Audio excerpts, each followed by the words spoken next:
teman-teman, selamat datang di video part 3 modul 17 gaya gesek.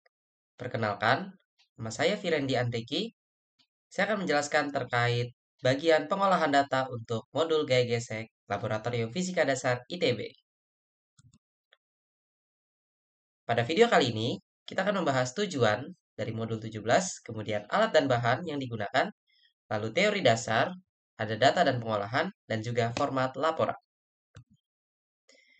Untuk tujuan dari percobaan modul 17 adalah yang pertama, memahami kurva hubungan gaya gesek sebagai fungsi gaya penggerak.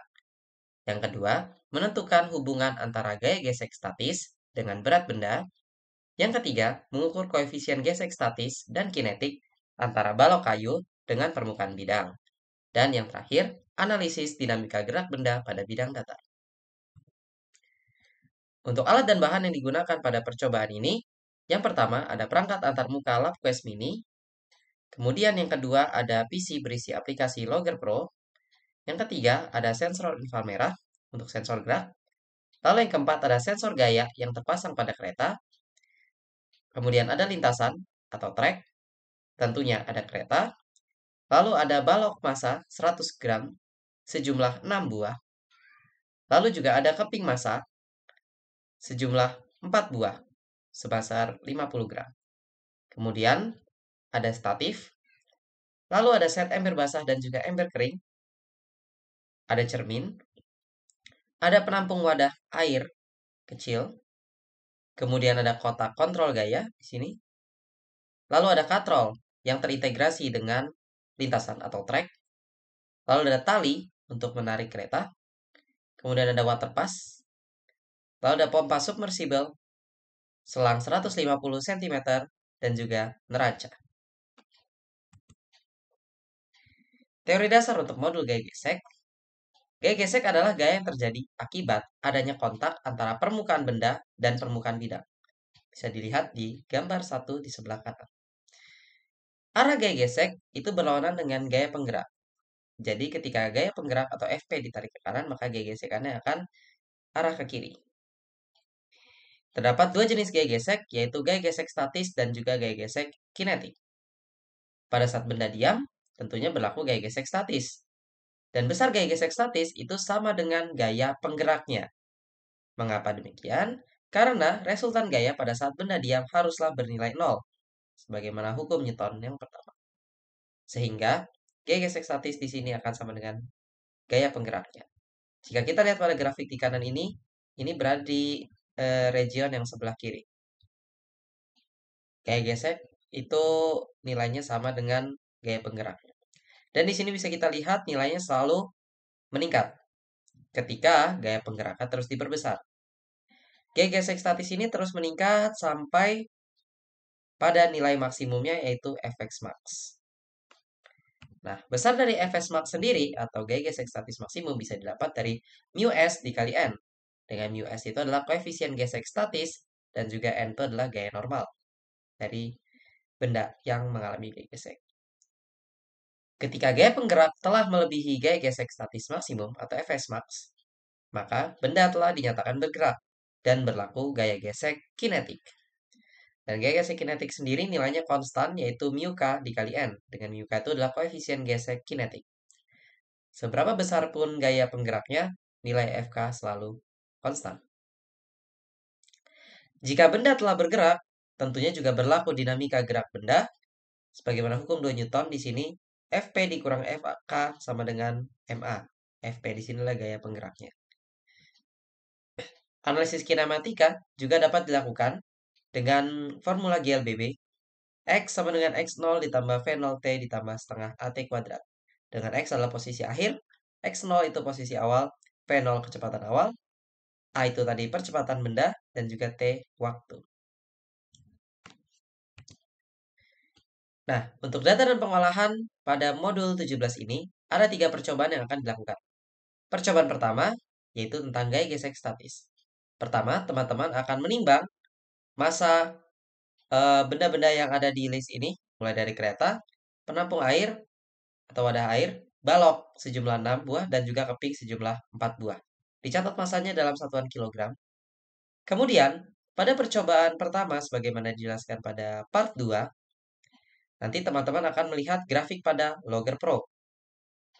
Nah, grafik ini teman-teman catat di handout yang teman-teman sudah siapkan. Kurang lebih bentuknya seperti ini, namun tidak persis mulus seperti ini. Oleh karena itu, teman-teman menggambar kurvanya mengikuti hasil percobaan pada Logger Pro. Mungkin ada sedikit gangguan-gangguan di sini, jadi tidak linear seperti garis lurus, namun trennya kurang lebih seperti ini. Ada bagian yang linear, naik, kemudian ada bagian yang horizontal. Kemudian, untuk gaya gesek statis, teman-teman akan melakukan 4 variasi. Teman-teman akan memvariasikan massa kereta dengan ditambahkan balok beban. Nah, di sini teman-teman catat masanya sebagaimana yang sudah ditulis sebelumnya, tinggal dijumlahkan. Lalu teman-teman menghitung gaya normal. Gaya normal di sini gunakan formula massa dikali gravitasi. Gravitasinya 9,8 meter per second kuadrat. Lalu, setiap variasi, teman-teman melakukan 3 kali pengambilan data untuk mengambil nilai Fs max. Yang mana nilai ini diambil dari nilai maksimum pada grafik linear di Logger Pro, teman-teman. Lalu, dari 3 nilai Fs max ini, teman-teman ambil rata-ratanya, yaitu Fs max bar. Kemudian, teman-teman melakukan regresi linear untuk gaya gesek statik terhadap gaya normal. Jadi, sumbu X adalah gaya normal, dan sumbu Y-nya adalah Fs max bar. Didapatkan persamaan Y sama dengan Bx plus A untuk regresi linear seperti biasanya. Y-nya di sini Fs max bar. Kemudian, kita punya formula yang Fs max itu sama dengan mu S dikali N. Karena N-nya sebagai sumbu X, maka B-nya atau gradiennya adalah mu S. Untuk percobaan 2, terkait gaya gesek kinetik, teman-teman perlu catat bahwa percobaan yang 1 dan 2 ini dilakukan secara simultan atau bersamaan.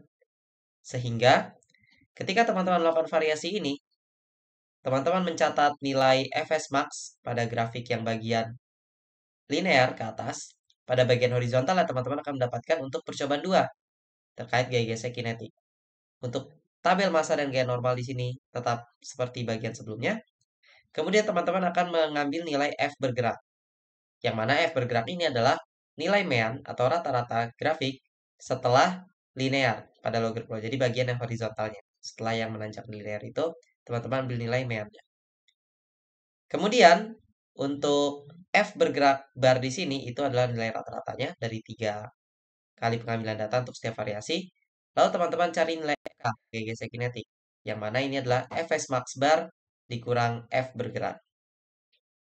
Lalu terakhir, teman-teman mengambil nilai mu k atau gaya gesek koefisien gesek kinetik di mana Fk dibagi N. Untuk percobaan ketiga, atau percobaan terakhir, ini adalah dinamika gerak benda di tabel 17.4. Nah, di sini teman-teman menggunakan ember kering. Lalu yang divariasikan adalah massa gelas dan juga kaping beban di sini. Ini sebagai massa beban yang untuk penggeraknya.